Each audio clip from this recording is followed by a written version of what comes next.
काजल देते समय माता बहनों बड़े बड़े बुरे अब सगुन हुए। कैसे असगुन हुए?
माता बहनों भाई बंधुओं, आज रुक्मिणी का नाम सुन करके शिशुपाल के मन में तो बड़ी उमंग है, लेकिन भाभी दूल्हा बनाती जा रही हैं और शिशुपाल को समझाती जा रही है। बेटा कन्हैया आएंगे तो बिल्कुल नहीं तुम जीत पाओगे, उनसे विवाद होगा, हार जाओगे, क्योंकि कन्हैया स्वयं अवतारी है। 16 कलाओं से उनका अवतार हुआ है। स्वयं कल्याण करता है, जगत के पालन करता है, दुख हरता है। वो सच्चिदानंद है और उनसे बड़ी संसार में कोई शक्ति नहीं है। मैंने तो यहां तक सुना है कि वो पूर्ण ब्रह्म है। शिशुपाल क्यों लगा? भाभी तुम चिंता मत करो। माता बहन उसने एक नहीं मानी और विशाल फौज सजाई। दंत वक्र से कहा है भैया फौज सजा। उर्सरवा को एक खत भेज दिया, कौरव पांडवों को बुलाया, मगध के राजा जरासंध को बुलाया और सबसे ये कई निवेदन किया है कि सब लोग आए, मेरी बारात में सम्मिलित हों, लेकिन अपने अपने साथ में फौजों को लेकर के आना। जितनी तुम्हारी फौज हो सब फौज को साथ में लेकर के आओ। तो मगध के राजा जरासंध ने सेना सजाई, कौरव पांडवों ने सेना सजाई, उर्सरवा ने सेना सजाई, दंत वक्र ने सेना सजाई और विशाल सेना तैयार हो गई बारात के लिए। चले हैं चंदेरी से कुंदनपुर की तरफ।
सूरवीर बहादुर तैयार होने के बाद अपने अपने आयुधों को लेकर के, अपने अपने हथियारों को लेकर के, अस्त्र शस्त्र समेत फौजों के जवान कुंदनपुर के नजदीक पहुंचे और कुंदनपुर को तीनों दिशाएं से घेर लिया। माता बहनों, भाई बंधुओं, यज्ञपति महाराज 3 दिशाएं घेर ली, पूरब, पश्चिम और दक्षिण। उत्तर दिशा खाली है, इसलिए खाली है कि उत्तर दिशा के जो कुंदनपुर नगर के उत्तर दिशा में पुरा नदी बह रही है और पुरा नदी के ही पड़ोस में, बिल्कुल पास में माता अलोपा देवी का मंदिर है। और जो लोग अलोपा देवी के दर्शन कराए वो जानते हैं माता बहनों बड़ी सुहावनी जगह है कुदरकोट में भी, जहाँ देवी अलोपा का मंदिर है। और रुक्म ने यज्ञ किया था, माता जगदम्बा प्रकट हो गई थी और उन्होंने उसी समय रुक्म से कहा, रुक्म तुमने हमें क्यों प्रसन्न किया? बोले माते, हमने आपको इसलिए आपका स्मरण किया है, आपको बुलाया है कि यहाँ युद्ध होने वाला है, इसीलिए उत्तर दिशा की रक्षा करना तुम्हारा कर्तव्य है। माता ने वचन दे दिया। रुक्म ने बाद में ये कहा कि कन्हैया हो सकता आएगा। सोई मैया कहने लगी, अगर हम पहले से जब बात जानते कि कन्हैया आएंगे तो क्यों तुम्हें वचन देते? माता बहनों, उसी समय ये उत्तर दिशा की रक्षा के लिए उत्तर दिशा का दायित्व माता जगदम्बा के ऊपर सौंप दिया। वो दिशा खाली है, केवल मैया का मंदिर है। आज माता बहनों तीनों दिशाएं जब घिर गई, इधर रुक्मणी जी के कानों में आवाज पड़ी। रुक्मणी जी ने सुना कि मेरे भैया ने अपने साले ससपाल को बुलाया है चंदेरी से। और जबकि रुक्मणी भगवान कन्हैया को बचपन में ही पति के रूप में स्वीकार कर चुकी थी। माता और बहनों, रुक्मणी के सीना पर ऐसा मालूम पड़ा जैसे किसी ने दिल के ऊपर वज्र डाल दिया हो। वो वज्र की चोट रुक्मणी पर सहन नहीं हुई। रुक्मणी धराशायी हो गई, रोने लगी। कन्हैया अब क्या होगा, अब क्या होगा श्याम? मेरे भैया ने अपने साले सचपाल को बुला लिया श्याम, अब क्या होगा? मैं मर जाऊंगी लेकिन तुम्हारे बगैर मैं किसी के साथ दुल्हन बन के नहीं जाऊंगी। रोने लगे रुक्मणी। कन्हैया ओ मुरली बाले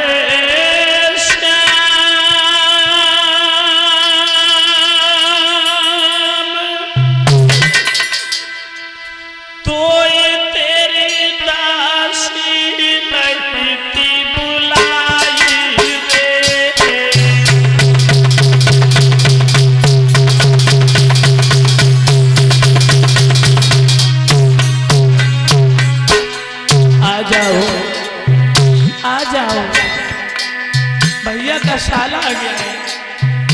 मैंने तो नहीं कभी किसी को चाहा, न कभी किसी को स्वीकार करूंगी। अगर तुम नहीं आए तो ये प्यारी रुक्मणी अपने प्रणव की आहुति दे देगी, मगर सचपाल के साथ नहीं जाएगी। कृष्ण हे द्वारकाधीश, आ जाओ।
भगवान मेरे आंगन में आवे है दिखाई मर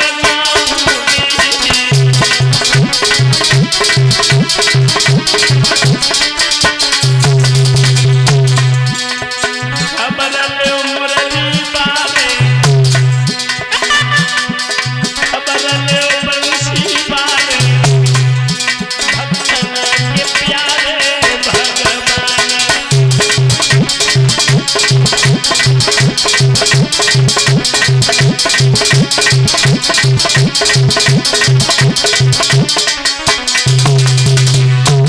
खबर ले मुरली बारे रुक्मिणी के प्यारे घनश्याम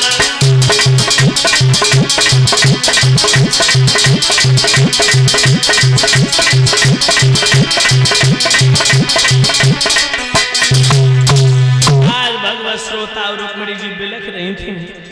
माता बहनों कहती कन्हैया ये हो क्या गया, मैंने तो तुम्हें चाहा, तुम्हें जीवन भर चाहती रहूंगी, मरते दम तक चाहूंगी, लेकिन तुम ना आए तो ये रुक्मिणी मर जाएगी, लेकिन ये कहो कि शिशुपाल के साथ विवाह करके ये सुखी रहे, चली जाए, कभी नहीं जाएगी शिशुपाल के साथ। कृष्ण तुम ही तो सोचो, तुम ही बताओ कि तुम्हारे प्रेम दीवानी देवी रुक्मिणी तुम्हारे बगैर किसके साथ भला कैसे चली जाएगी। मैं अपनी भाभी कि मैया के पैर कैसे छूंगी, ये तो अन्याय अधर्म पाप है, मगर मेरे भैया रुक्म के सामने मेरे बाबुल की चल नहीं रही है। इसीलिए कृष्ण अगर तुम मुझे चाहते हो, मेरे प्राणों को चाहते हो तो चले आओ, अगर तुम नहीं चाहते हो तो मैं मर जाऊंगी, लेकिन ये कहूँ कि शिशुपाल के साथ हरगिज नहीं। माता बहनों रुक्मिणी रोते रोते वहीं पर सो जाते हैं। जब सो गई तो भगवान रुक्मिणी को सपन देते हैं। सपन दिया है मेरे ठाकुर जी ने, हे देवी रुक्मिणी तू रो क्यों रही है। माता बहनों सपनों है रहो। रुक्मिणी जी ने भगवान की सूरत देखी, टकटकी लगाकर देखती जा रही है, जी नहीं भरता है भगवान की सूरत से। रुक्मिणी बोली कन्हैया भैया को सालों आएगा, अब तुम मुझे ले चलो। भगवान कन्हैया खेलने लगे, रुक्मिणी का तुम पागल हो गए, तुम चिंता मत करो, सच बात तो यह है कि तुमने अगर दिल से हमें चाहे, सचपाल के दादे परदादे चले आए वो भी नहीं ले जा सकते। सुन रुक्मिणी, जब तेरा ये तो 15 दिन पहले ही से आ गया था शिशुपाल भक्त, क्योंकि देवठान का ध्यान किया तो 15 दिन बाकी थे। शिशुपाल ने सोचा कन्हैया आएगा उससे 15 दिन हम पहले ही घेर लेंगे।